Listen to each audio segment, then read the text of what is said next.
It happened faster than anyone could comprehend. One sharp yell, a scuffle of boots, and then the hollow thud of a body hitting the metal stairs. The air froze. Lieutenant Harper lay at the bottom, motionless, blood running down the side of her temple. The soldiers above her, men she'd trained with, stood stunned, realizing too late that the line between mockery and brutality had just been crossed. Before I tell you what happened next, tell me in the comments where you cuckoo rewatching from. I love knowing who occurs listening.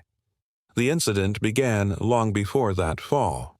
Harper was the only woman stationed at Fort Kelson, a remote base deep in the Nevada desert, a place where discipline was law and weakness was unforgivable. Her quiet strength unsettled some of the men. She didn't curse, didn't drink, didn't laugh at their crude jokes. She simply did her duty, better than most. And that somehow made her dangerous. Rumors started first. Whispers that she'd been given special treatment, that the commander favored her. Each rumor planted resentment until one night during training, tempers broke. 3 soldiers cornered her in the stairwell. All anger, all ego. "You think you're one of us," one sneered. Harper didn't answer. She simply stared, calm but unyielding. That was enough to enrage them.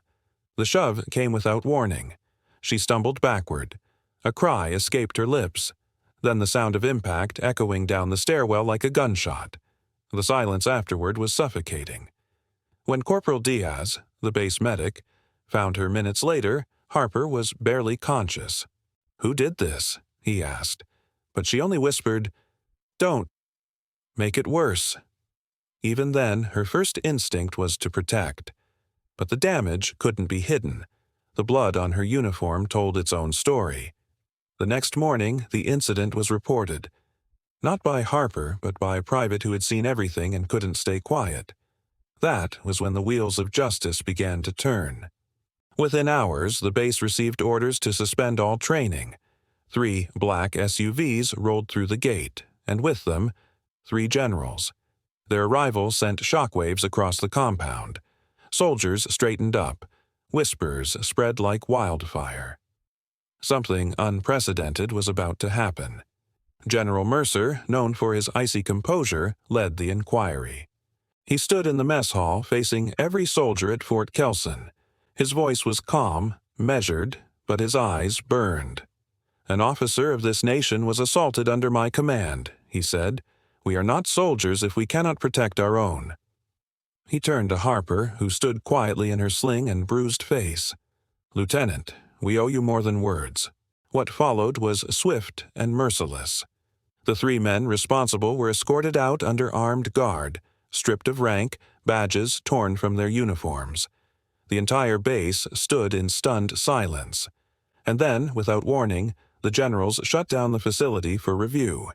No drills, no missions, no orders, just silence and reflection. That night, Harper sat alone on the steps, the same stairs where she'd fallen. The wind howled through the empty courtyard. Her body ached, but her heart hurt more. Not from pain, but from the loneliness of integrity. General Mercer approached her quietly. "You didn't deserve what happened," he said. Harper looked up, her eyes steady. "Sir, I just want to earn my place, not be protected because of what happened." He nodded slowly.